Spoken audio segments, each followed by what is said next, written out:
जय जगन्नाथ जय जगन्नाथ जय जगन्नाथ। श्री श्री जगन्नाथ महाप्रभुंकर अपार करुणारू समस्त विश्ववासी सुख शांति जीवन यापन करंतु, जगतर कल्याण हेउ एवं प्रतिटी जीव जगत आनंदमय जीवन यापन करंतु। यह ही मोर महाप्रभु जगन्नाथ पाखरे भक्तिपूर्वक कामना एवं प्रभु प्रति मोर अहेतुक भूमिष्ठ प्रणाम। आज हूँ पवित्र अक्षय तृतीया।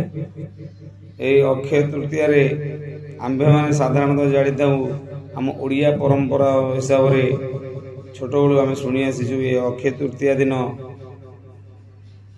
जेहेतु आमर ओडिशा कृषि प्रधान देश, से कृषक मान चाष कार्यर प्रथम दिन को चषा पुओ तार क्षेत्र में अक्षय अनुकूल करता है, अर्थात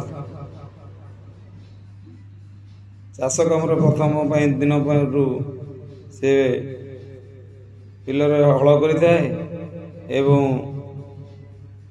जगन्नाथ संस्कृति कहुई अक्षय तृतीया दिन ठार ही महाप्रभु जगन्नाथंकर रथयात्रा रथर काठर प्रथम प्रस्तुति शुभ दि जाए। आज दिन ठार ही रथ काठ कार्यक्रम आरंभ कर अक्षय तृतीया अक्षय जहाँ के सरे ना दार्शनिक तत्वर द्विपद कथा आपण मान जीवन को ये तो गला आम ओडिया संस्कृति और परंपरा महाप्रभु जगन्नाथ संस्कृति आमर जेहेतु जगन्नाथ संस्कृति हिसाब से प्रत्येक पूजा पर्व पर्वाणी से प्रभुंर पांजी हिसाब से नीति नियम अनुसार आम कार्यक्रम चली था। किंतु अक्षय तृतीया को दार्शनिक तत्व हुए अक्षय जार क्षय नहीं जे के सरे नहीं।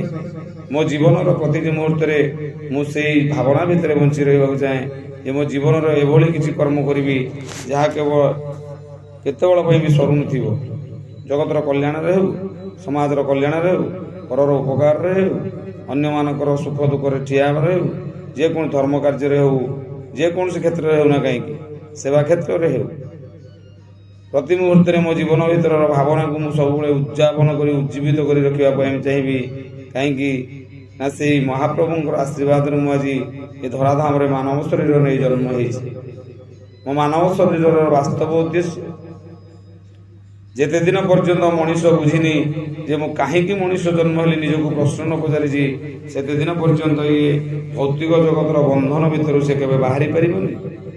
प्रति मुहूर्त से निजक अनिश्वासी अनुभव कर जेते धन संपत्ति विलास व्यसन जीवन यापन कले भी ता मन भितर सब अशांतिर वातावरण सृष्टि हो कहीं से जीवन मूल तत्व को बुझी पारिनी जे परमात्मा किए महाप्रभु किए भगवान सृष्टि कहीं आम संसार को मानव जन्म नहीं आसीचे हुए तो प्रभुंर इच्छा जदि आम कौन जीवजंतु शरीर नहीं संसार को आसी था तेणु अनेक जन्म तप बड़े मानव जन्म मोहि तले ये मानव जन्मर वास्तव उद्देश्य जगतर कल्याण करवा प्रभुंर नाम संकीर्तन करी यज्ञ आदि करी संसार रे प्रभुंकर गुणगान करवा निजे बंचीबा अन्य मानक बंचीबारे साहाय्य करवा कर्म करवा केवल जे खाली जीवन रे भगवान का नाम गुणगान कले जे आपण केवल संसार रे बंची पारिबे ताहा नुहे। कर्म क्षेत्र रे मध्य खाली जे हरिनाम कीर्तन करवा मंदिर जीवा यज्ञ पाठ करवा भजन कीर्तन कले भगवान जे केवल शुणे ताहा नुहे। वास्तव कथा गीतारे कृष्ण कहते जे सत्कर्म ही भगवान। मुझे मो कर्ममय जीवन दैनंदिन जीवन भितर मंदिर न जाई केवल कर्म पाठ करुँची कर्म कर चली मो परिवार को समय दूसरी मो अर्थ रोजगार करुँची ताही एक प्रकार जगतर सेवा जगतर कल्याण कहीं मुझे संसार को जो आसी ये परिवार दायित्व मत भगवान देते मो उपरे अनेक लोक निर्भर करुँच किंतु से कर्म कर जो अर्थ रोजगार करी से कर्मटा ही मोर सत्कर्म हवा दरकार ताहले मो जीवन सार्थक है।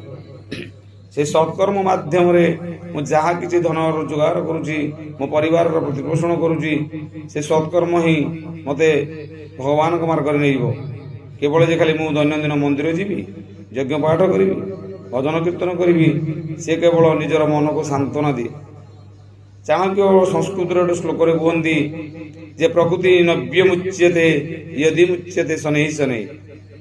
ମଣିଷର ପ୍ରକୃତି ତାର ଜନ୍ମଠାରୁ ସେ ପ୍ରାରବ୍ଧ ଜନ୍ମର କର୍ମ ଅନୁସାରେ ନେଇ ଆସିଛି।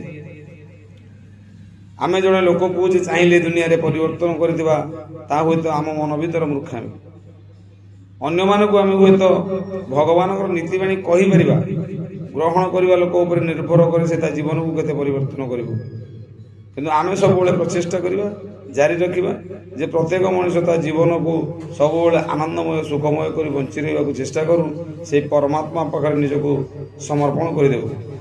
ମୁଁ ଯେତେବେଳେ କୌଣସି ଏକ କର୍ମକ୍ଷେତ୍ରରେ ମୋ ଜୀବନକୁ ଦୈନନ୍ଦିନ କର୍ମକ୍ଷେତ୍ରକୁ ଯାଉଛି, ଯେଭଳି ଭାବରେ ମୁଁ ସେ କର୍ମକ୍ଷେତ୍ରର ନୀତି ନିୟମ ଭିତରେ ମୋତେ ବନ୍ଧନ ଭିତରେ ବାନ୍ଧି ହେଇ କର୍ମ କରିବାକୁ ପଡ଼େ, ଠିକ୍ ସେହିଭଳି ମୁଁ ଏ ସାଂସାରିକ ବନ୍ଧନ ଭିତରେ ଯେତେବେଳେ ବାନ୍ଧି ହେଇଅଛି, ସଂସାର ଭିତରେ ଯେଉଁ କର୍ମ କରୁଛି ସେ ଭଗବାନଙ୍କର ନୀତି ନିୟମକୁ ପାଳନ କରି ଯଦି କର୍ମ କରୁଥାଏ, ତାହେଲେ ହୁଏତ ମୁଁ ଏତେ ବାଧାବିଘ୍ନ ଭିତରେ ଆସି ନପାରେ। ସୁଖ ଶାନ୍ତିରେ ରହିବା ପାଇଁ ପ୍ରତିଟି ମଣିଷର ଉଦ୍ଦେଶ୍ୟ। ଏ ସଂସାରରେ ଆମେ ସମସ୍ତେ ଧନୀଠାରୁ ଗରିବ ପର୍ଯ୍ୟନ୍ତ, ଛୋଟଠାରୁ ବଡ଼ ପର୍ଯ୍ୟନ୍ତ ସମସ୍ତଙ୍କ ମନ ଭିତରେ ଥାଏ, ମୋ ପ୍ରଭୁ ମୋତେ ସୁଖ ଶାନ୍ତିରେ ଭରି ଦିଅନ୍ତୁ, ମୋ ଜୀବନକୁ ଆନନ୍ଦମୟ କରିଦିଅନ୍ତୁ। କିନ୍ତୁ ଆମେ ବାସ୍ତବର ସୁଖ ଶାନ୍ତିର ତତ୍ତ୍ୱଟାକୁ ବୁଝିବା ସେଇଦିନ ବେଦ କୁହେ ଯେ ସୁଖ ଶାନ୍ତି ହେଉଛି ଦୁଇ ପ୍ରକାରର। ପ୍ରଥମ ସୁଖ ହେଲା ଭୌତିକ ସୁଖ, ଦ୍ୱିତୀୟ ସୁଖ ହେଉଛି ଆତ୍ମୀୟ ସୁଖ। ଆମେ ସମସ୍ତେ ସେଇ ଭୌତିକ ସୁଖ ଭିତରେ ଘାଣ୍ଟି ହେଇ ତାରି ପଛରେ ଅଣନିଶ୍ୱାସୀ ହୋଇ ଦିନ ରାତି ପରିଶ୍ରମ କରି ଯେତେବେଳେ ଗତି କରୁଛେ, ସେ କିଛି କ୍ଷଣ ପାଇଁ ମୋତେ ସୁଖ ମିଳୁଛି।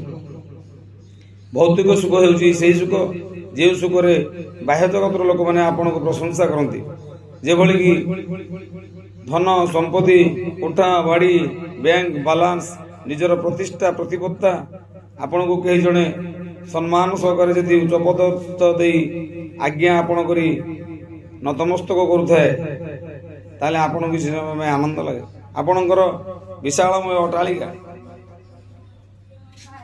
ଘର ପାଖରେ ଦରୱାନ, ଘର ଆଗରେ ଗାଡ଼ି ଘୋଡ଼ା, କୌଣସିର ଅଭାବ ନାହିଁ।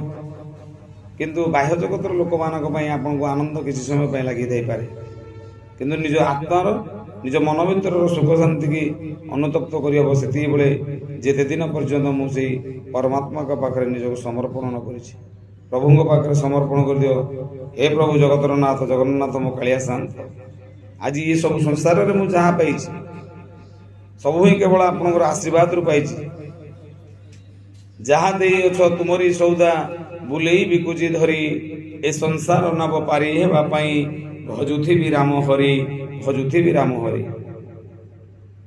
ମୁଁ ଦୁନିଆକୁ ଆଜି ମା ଗର୍ଭରୁ ଏତେ ଜନ୍ମ ହୋଇ ଆସିଥାଇପାରେ, ସଂସାରର ଆଲୋକ ଦେଖିଥାଇପାରେ, କିନ୍ତୁ ଆପଣଙ୍କର ଆଶୀର୍ବାଦରୁ ମୋ ମା, ମୋ ବାପା, ତାଙ୍କ ମା, ତାଙ୍କ ବାପା ସମସ୍ତେ ଆମେ ଏଇ ପ୍ରାରମ୍ଭ ଜନ୍ମର କିଛି ପୁଣ୍ୟକର୍ମ ପାଇଁ ଆମେ ମଣିଷ ଶରୀର ନେଇ ଏ ସଂସାରକୁ ଆସିଛୁ।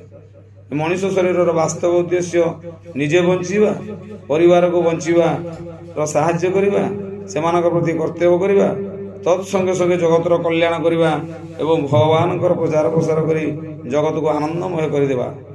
ଏ ସଂସାରରୁ ଚାଲିଗଲା ପରେ ଦିନେ ନା ଦିନେ କେହି ନା କେହି ମନେ ରଖିଥିବେ, ଯଦି ଆପଣ ସତ୍କର୍ମ କରିଥିବେ, ଲୋକମାନେ ଆପଣଙ୍କୁ ନିଶ୍ଚିନ୍ତ ତାଙ୍କ ହୃଦୟ ଭିତରେ ସାଇଣ୍ଟି ରଖିଥିବେ। ହୁଏତ ଆପଣଙ୍କର ଶରୀର ଏ ସଂସାରରେ ନଥାଇପାରେ, କିନ୍ତୁ ଆପଣଙ୍କର କର୍ମ ହିଁ ସଂସାର ପାଇଁ ଥିବ। ରହି ନାହିଁ କେହି ରହିବେ ନାହିଁଟି ଭବରଙ୍ଗ ଭୂମି ତଳେ, ସର୍ବେ ନିଜ ନିଜ ଅଭିନୟ ସାରି ବାହୁଡ଼ି ବା କାଳ ବଳେ। ଆସନ୍ତୁ ଆଜିର ଏହି ପବିତ୍ର ଅକ୍ଷୟ ତୃତୀୟାର ଅବସରରେ ଆପଣମାନଙ୍କ ସମସ୍ତଙ୍କ ପାଇଁ ମୁଁ ସେ ମହାପ୍ରଭୁ ଜଗନ୍ନାଥଙ୍କ ପାଖରେ ପ୍ରାର୍ଥନା କରୁଛି, ସମସ୍ତେ ବିଶ୍ୱବାସୀ ସୁଖ ଶାନ୍ତିରେ ରୁହନ୍ତୁ, ଜୀବନ ଦୀର୍ଘାୟୁ ଚଲାପଥ କୁସୁମିତ। ସର୍ବେ ଭବନ୍ତୁ ସୁଖିନଃ, ସର୍ବେ ସନ୍ତୁ ନିରାମୟା, ସର୍ବେ ଭଦ୍ରାଣି ପଶ୍ୟନ୍ତୁ, ମା କଶ୍ଚିତ୍ ଭବେତ୍। ଓମ୍ ଶାନ୍ତି ଶାନ୍ତି ଶାନ୍ତି।